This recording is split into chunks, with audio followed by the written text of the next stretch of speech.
Today, we're 7 hours away from Luka's preseason debut. What's J.J. Redick's plan for the superstar? Our Dave McMenamin is standing by with the latest. Plus, the Mavs, they gave us a glimpse of how they plan to build their new offense around Cooper Flagg. What is the plan and how will it work? Perk's here to tell us. And Wemby is doing things that only he can on the basketball court. We'll show you exactly what we mean. I know I said that only he can, but maybe there's a short list of people or a very, very tall list of people who can do this as well. Boban is here with us today. Are you ready to take on Perk one-on-one? Born ready. Born ready. But first, let's get to our top story of the day here. Luka Doncic set to play in his first preseason game of the year. The Lakers, they're in Phoenix facing the Suns tonight. LA gave Luka some extra time to get ready for the season. He's coming off FIBA Eurobasket, where he's averaged a tournament record 34.7 points per game. Luka will have a heavy load on his shoulders to start the season, with LeBron James currently sidelined with sciatica on his right side, as expected to miss the first few weeks of the season here.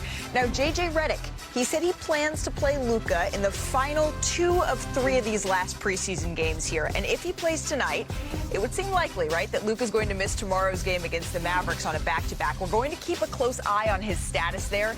That game, it's in Las Vegas, and it will be on ESPN. Brian Windhorst and Kendrick Perkins joining us as well. Perk, it's not very often that you look short here at our desk, and yet here we are. Big fella. Let's stick with Luka here for now. We're going to get to the big fellas later. Brian, what are you looking for from Luka tonight? Well, you just mentioned how many points he averaged in Eurobasket. Yep. There's no reason to believe, especially with LeBron out, that Luka isn't getting off to a great offensive start to the season. And by the way, Austin Reeves has looked really good in the preseason so far. And when Austin Reeves played with Luka last year, a lot without LeBron, which happened a handful of times, he was very prolific. So I actually think the Lakers can survive this stretch. You have Luka and Austin Reeves leading the scoring. It will allow them to play 2 defenders in Jared Vanderbilt and Marcus Smart, who's also going to make his Laker debut tonight. You know, my grandpa always used to tell me, you know what I'm saying, put that in your pipe and smoke it, right? Well, the tobacco is there for Luka. Is he going to put it in his pipe? Is he going to smoke it? Why do I say that? Is because not only was LeBron monitoring the Lakers this offseason, Luka was doing the same, right, Wendy? You talked about how is he going to sign the contract extension. The Lakers went out and made moves. Luka helped recruited 2 guys, Marcus Smart, DeAndre Ayton. Yeah. I'm starting tonight. I want to see the chemistry between Luka and DeAndre Ayton. We know that he loves a live threat at the basket. They didn't have that consistently last year, and now you go out, you get a young guy in DeAndre Ayton who's just touching the surface of his prime, and now let's see how that match, how it's going to look together with him and Luka. Yeah, watching the early fruits of that partnership is certainly something that's going to be interesting. You have a unique take on this, Boban, because you played with Luka Doncic. Yes, I play with Luka Doncic, and he's beast. Not because he's my friend, I think he's really beast. I know I watched him this summer on Europe Championship, and how he play. Okay, full respect to all Slovenian players, but without him, like, they will not be what they be, and they have a great game, and they almost win Europe Championship, Germany. Boban, imagine if he had played for Serbia, as he could have. Boban played for Team Serbia. Imagine if Luka played for Serbia. We will be unstoppable. Jokic and him together, and Jokic become like lob threat too. That's what that unstoppable, that beast nature is what the Lakers are hoping that they're going to get out of Luka starting tonight. Yeah, so Luka's in an interesting spot here. So the Lakers obviously have made some additions, as Perk mentioned this year with DeAndre Ayton, to try to make this year special. But they're sort of in the interim here, because when you look at their roster, 8 of their players are free agents after this year. Luka signed his extension long term. As the Lakers try to figure out who their future is around Luka, I'm not so sure if any of these guys, probably Austin Reeves would be my number 1.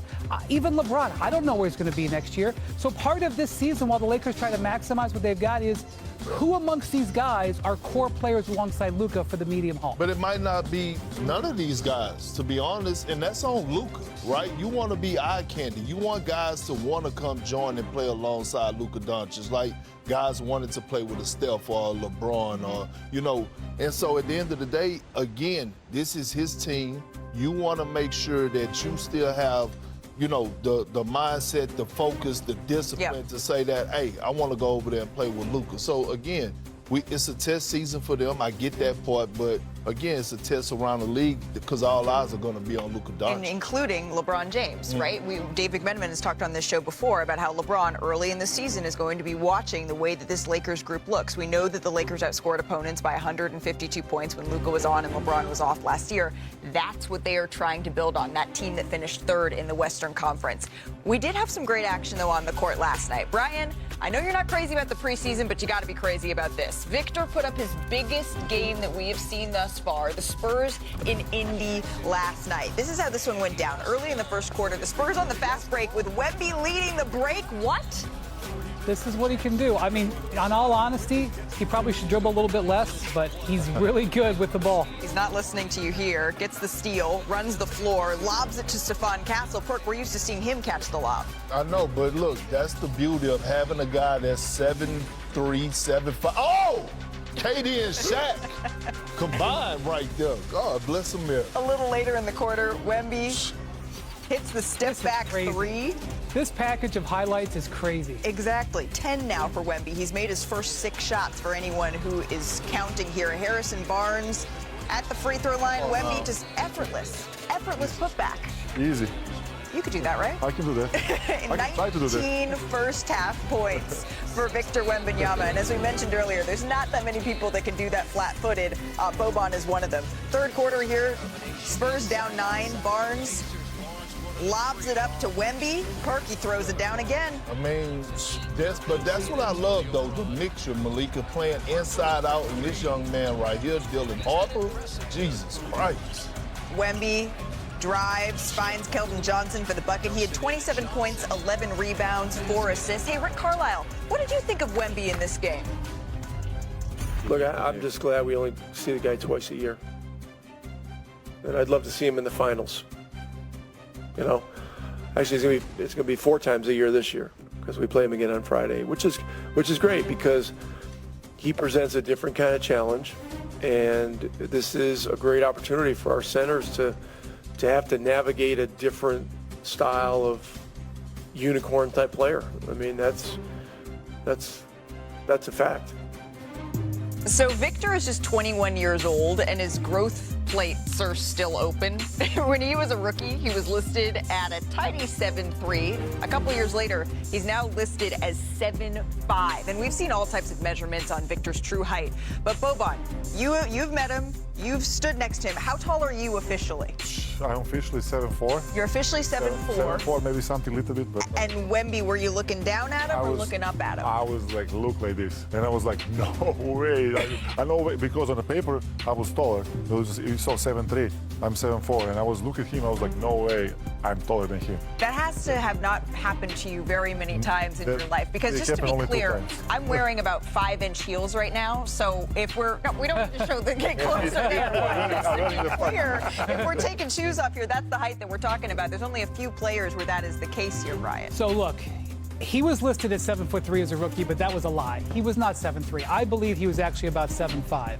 He's now listed at 7'5". Boban, I think he might be approaching 7'7". Well, look, unofficially. I mean, listen, with the orthotics, you know what I'm saying, the 2 pair of socks, the ankles tape, definitely could get in there, because I'm 6'8", 6'9", but on the floor I was 7'1", because I used to boost myself up. I was going to say, you were definitely listed at 7 foot. Let's just see one more time what that standing flat foot dunk would look like. And you're doing it on your tippy toes, He's not even really Boban. working that hard. You're doing it on your tippy toes. Before we rip down this rim here,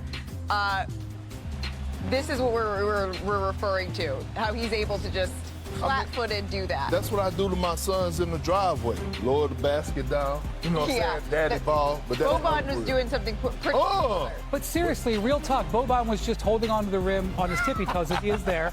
Victor can do it flat-footed. Boban's 7'4". That's my point. My point is I think he's about 7'7". And this rim a little bit higher.